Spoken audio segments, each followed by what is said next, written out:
কে ভবিষ্যতে আসবে তার এই তেল দেওয়া শুরু করে দিছে, যে ঠিক আছে তাদের এই তেল দেওয়া কিন্তু শুরু করে দিছে।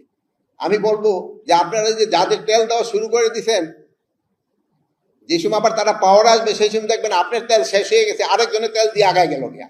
এই আপনার তেলটা আপনারা রিজার্ভ করে রেখে দেন। এখন আপনারা, আমাদেরও তেল দেওয়া দরকার নাই, কারো তেল দেওয়া দরকার নাই, এই তেলটা বাজারে থাকলে জিনিসপত্রের দাম কমবে। বুঝতে পারছেন? আপনারা এই তেলবাজিটা একটু আপনাদের বন্ধ করতে হবে।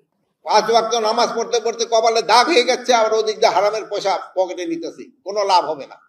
হারামের পয়সা পকেটে রেখে নামাজ পড়লে হুজুররা বলতে পারবে নামাজ কবুল হয় কি কবুল হয় না আমি জানি না, আল্লাহ হচ্ছে কারটা কবুল করবে কেউ জানে না, আল্লাহ কবুল করার মালিক হলো উনি। বাট আমার মনে হয় আল্লাহ এই ক্ষেত্রেও আমার মনে তাকে ছাড় দিবে না।